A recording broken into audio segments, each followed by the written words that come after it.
ఆదిలాబాద్ పట్టణంలో 78వ స్వాతంత్ర దినోత్సవ వేడుకలు గురువారం అట్టహాసంగా జరిగాయి. వాడవాడలా త్రివర్ణ పతాకాలు రెపరెపలాడాయి. పట్టణంలోని పలువురు కంది శ్రీనివాసరెడ్డి అభిమానులు తమ ప్రాంతాల్లో జరిగిన వేడుకలకు ఆయన ఆహ్వానించారు. నేతాజీ చౌక్లో ఐఎన్టీయూసీ తాటిగూడ, క్రాంతినగర్, జై జవాన్ నగర్, పంజాబ్ చౌక్లో లారీ అసోసియేషన్ ఆధ్వర్యంలో జరిగిన స్వాతంత్ర దినోత్సవ వేడుకలకు హాజరై జాతీయ పతాకాన్ని ఆవిష్కరించారు.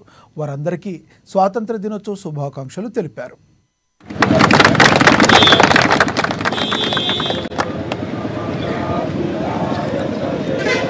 ప్రజలందరికీ కాంగ్రెస్ పార్టీ తరఫున 78వ స్వాతంత్ర దినోత్సవ శుభాకాంక్షలు.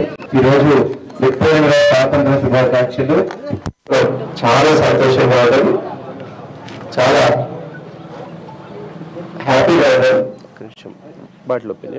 మీ అందరికి కూడా పేరు పేరున నన్ను ఇన్వైట్ చేసినందుకు ధన్యవాదాలు. కాంగ్రెస్ పార్టీ అధికారంలోకి వచ్చింది మీ అందరి ఆశీర్వాదం వల్ల.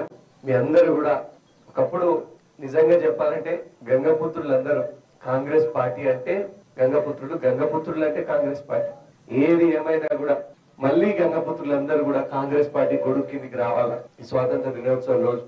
ఎందుకంటే సమాజానికి గరీబోళ్లకు మేలు చేసినటువంటి పార్టీ కాంగ్రెస్ పార్టీ. దాన్ని బేస్ చేసుకుని వైద్యగిరి సంజయ్ అన్న నా ఆహ్వానం, నేను అనేక సార్లు ఆహ్వానించిన ఆయన్ని. సంజయ్ అన్న మీలాంటి నిజాయితీ పనులు, కష్టజీవులు కాంగ్రెస్ పార్టీలో ఉండాలా. కాంగ్రెస్ పార్టీ మన గరీబుల పార్టీ అని అంటే వెంటనే నా ఆహ్వానాన్ని మన్నించి కాంగ్రెస్ పార్టీలో చేరడం జరిగింది.